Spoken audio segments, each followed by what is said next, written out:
These people, I swear. I swear. The Lord of the Rings, The War of the Rohirrim actress maligns Peter Jackson's films with feminism attack. Does not pass the Bechdel test. I think that, I know that's one of their last names. But these people are ridiculous. It's not the lack of females. They want these things to be completely overrun with females. They want every man in these movies to be completely emasculated, to sit there and be told what to do, how to do it by these strong, powerful women. And that's what they want, because you have something like Lord of the Rings. And it's the best way I can kind of make people understand. You know, they want feminism, right? They want strong, powerful females. You have Galadriel. This chick is extremely old, like since the beginning of the creation. She doesn't have to lift a finger. She doesn't have to say anything. She doesn't have to do anything. And people will get on their knees.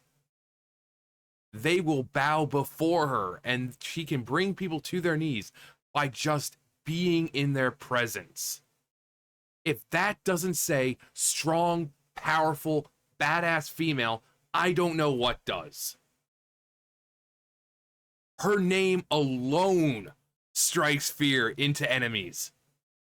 If that doesn't say strong, powerful, badass female, I don't know what does.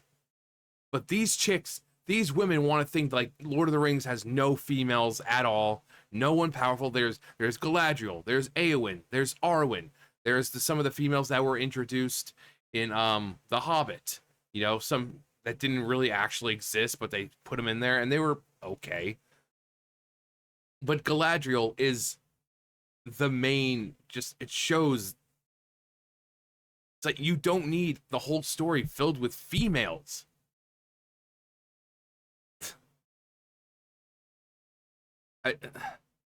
They don't want equality in this. They want to be completely overrepresented. The Lord of the Rings, The War of the Rohirrim actress Gaia Wise maligned Peter Jackson's The Lord of the Rings trilogy with a tired feminist attack, claiming the movie does not pass the Bechdel test. In an interview with Total Film ahead of the film's theatrical release, Total Film's interviewer commented, "Obviously, in the Lord of the Rings films, there is only one scene where two female characters interact. Does that..." Yeah. Obviously, in the original Lord of the Rings films, there is only one scene where two female characters interact. Does not pass the Bechdel test. No, it does not. How did it feel, and what was your reaction when you read the script and saw how integral like Hera and Owen's relationship was to the story? It made me really happy. It made me really happy that it's, you know, we're finally telling the stories of especially the Shield Maidens, because they sort of float around in the trilogy, but they are so important to the lore. And it also made me excited because there'll be hopefully a generation of young girls who get to see this film and feel the female empowerment, as if women aren't already overly represented as well. Look back at just the past year, how many things have come out, whether it be games or movies or TV shows, where a man is constantly being emasculated by a female. Indiana Jones, emasculated by females. Jean-Luc Picard, emasculated by females. In Star Wars, Luke, emasculated by a female. What more do you people want? You're taking some of the biggest men in history in movies and you're emasculating them. What more do you people want? You give them an inch, they take a mile. You already are emasculating all these well-known men in movies and games and all that, and yet you people are still complaining about, there's too many cocks on screen. There's too many cocks. Not enough vagina. It needs to have more women. Like, what? You people are never satisfied. There could be like one dude in the entire movie, and you people will still have a reason to complain that it's still overly populated with men. And the whole oh, for little girls, for the future generations. No one's going to be watching this crap, future generations. Do you really think 20, 30, 40 years from now, people are going to be looking back at War of the Rohirrim and be like, oh yeah, that was a great movie? No. No one even remembers it already. It just came out not too long ago, and already people don't remember it. So these high horses that these women sit on, or just these elitists in Hollywood sit on, like, oh yeah, it'll be remembered, and future generations. No one's gonna remember it. No one's gonna remember it. And it's not about the little girls. It's about them. It's always about them. These people are 20, 30, 40 years old, and they care more about representation and seeing themselves on screen than anything else. Because these people are so boring, they have zero personality, that how they identify or their gender is their personality. And if they don't see themselves represented, they feel like they don't exist. They don't feel validated.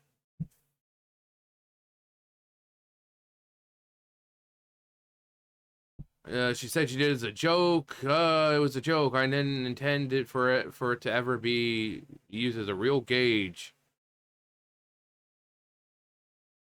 When asked what she thought about the films failing the test, she replied, "What's really dismaying is how dismaying now is the way so many movies cynically try to take shortcuts and feature strong female characters, but they just have a veneer of strength, and they're still not fully developed characters." Well, that's what happens when you try to make characters solely based on a freaking gender.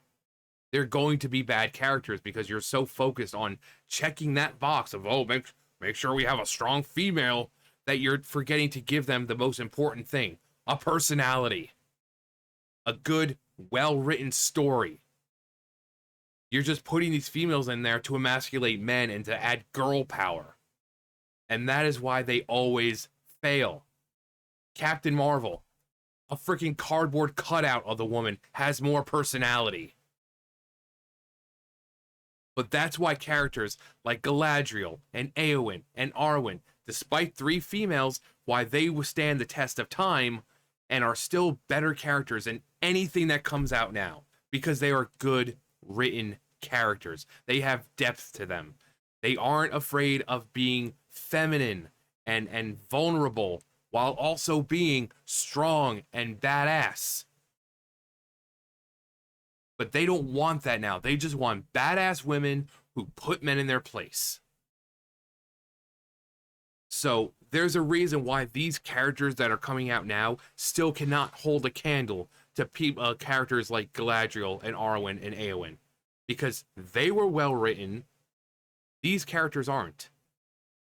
So while Galadriel and Arwen and Éowyn are all remembered and have been remembered since they were first introduced in the books, while they're remembered and loved, these characters no one's going to remember. Why? Because they're just hollow shells.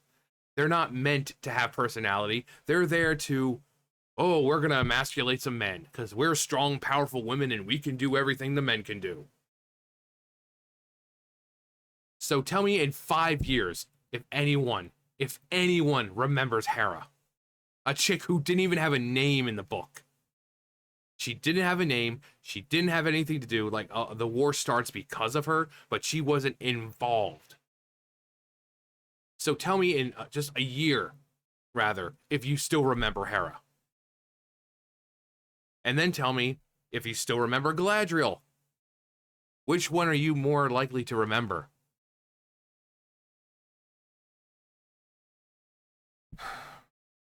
When asked how it felt, it made me really happy. Especially she made and floated around the trilogy for young girls. Yeah, stop acting like it's for the young girls. It's for you. You're about as interesting as wet paper. As for the Shield Maidens, like the unnamed daughter that Warner Brothers turned into Hera, they are hardly mentioned in Tolkien's novels. Yeah. In The Return of the King, yeah, Éowyn, like the entire, from the beginning, when we first meet Éowyn, you can tell she's a badass, but she's also fine with being open and vulnerable and feminine. And these women that they create now, that's something they can't do. No, they have to be like pure energy, pure masculine, putting men in their place, doing this, doing that, and it's like they're not able to show, any kind of feeling. They're not allowed to be sympathetic or empathetic or anything else. It's like, oh no, no, no, girl power all the way.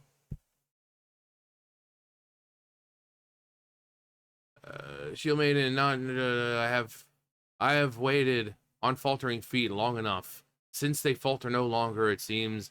May I now spend my life as I will. However, late in the story, she departs from that path. I will be a shield maiden no longer. Yeah, I mean,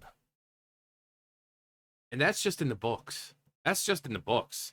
And then they took her to and added her in the movie, and she was still a bad. I mean, Miranda Otto, I mean, really just killed it with the role. I mean, Miranda Otto is amazing.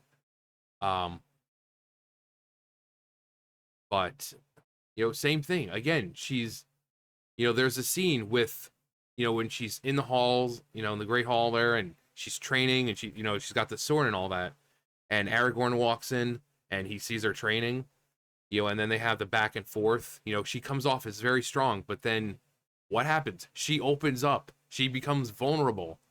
It's like, she's like, I don't fear death, and he's like, well, what do you fear, my lady? And she says, a cage.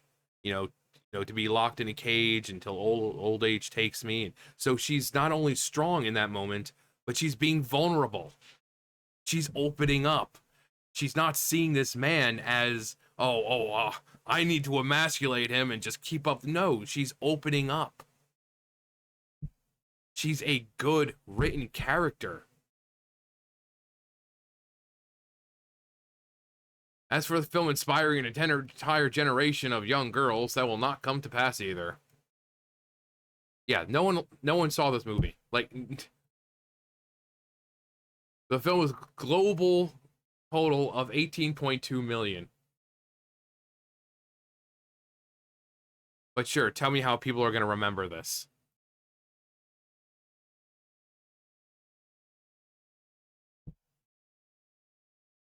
Not the biggest flop in the world, but definitely not, I think.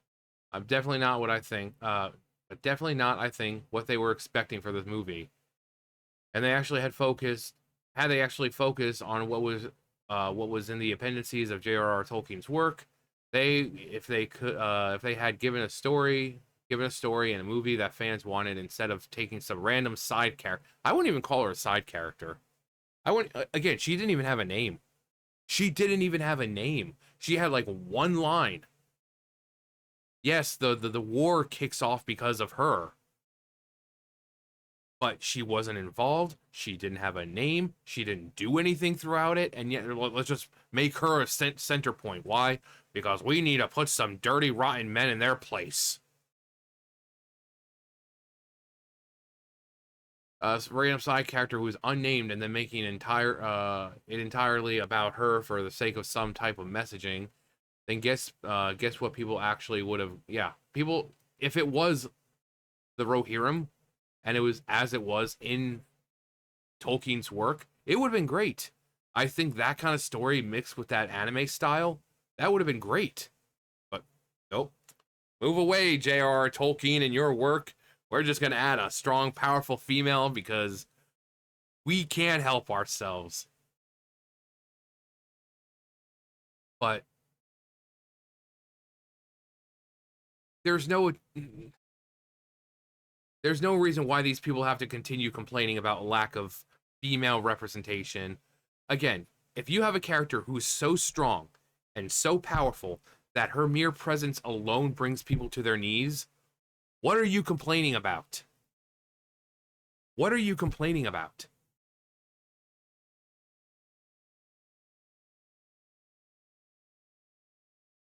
But they don't want good, well-written characters. It's like with Arwen. This constant struggle. She's very strong, very powerful, very independent. Does she love Aragorn? Of course. And then she has this whole struggle of, do I go with my people? Do I stay here and wait things out and see what happens? It's like she's slowly dying, essentially. but so she becomes very vulnerable. So, it's like like I said with Awen, I think that moment of her in the hall with, if it's one moment for me at least, it's with her and Aragorn in the hall when she's, with the sword. She's strong and everything, but then she's just like that. She's able to open up and then, be vulnerable and tell him how she feels and what she's afraid of. That's what a woman is. Not a character that's just constantly better than men in everything, who just puts men in their place, emasculates them constantly. That's not a woman. It's okay to be feminine. Ladies, I'm telling you, it's okay to be feminine. Whatever these people say, no, it's okay to be feminine. It's okay to be vulnerable. It's okay to open up. You don't have to just pathetic all the time, okay? They want you to have like no sympathy, no empathy, or any compassion towards men. That's what they want. All right? It's okay to be strong. It's okay to be powerful. It's okay to be badass. And it's also okay to be feminine and vulnerable. So don't let them try to convince you otherwise. We like when women are strong and powerful, but are also able to open up. Okay? These people are completely separated from reality. They have no idea what it's like to be an actual human being. They're so caught up in their crappy scripts and then these bubbles that they live in that they don't know what it means to be human anymore. So every time they spew this crap, it's from the sense of, well, in my mind or in Hollywood. But men like women who are strong and powerful, but also able to be vulnerable. And men also like women who appreciate a guy also being strong and don't call it toxic masculinity, but they don't also, they don't attack or go after a man when he shows vulnerability. Like, look at how many women online started laughing at dudes for crying. And then men never cry. Yeah, because you laugh at us every time we do. So whatever they're preaching, do the opposite, because we love strong women. We do. Some of the greatest characters in history are strong women. Okay? So, we love women. We love strong women.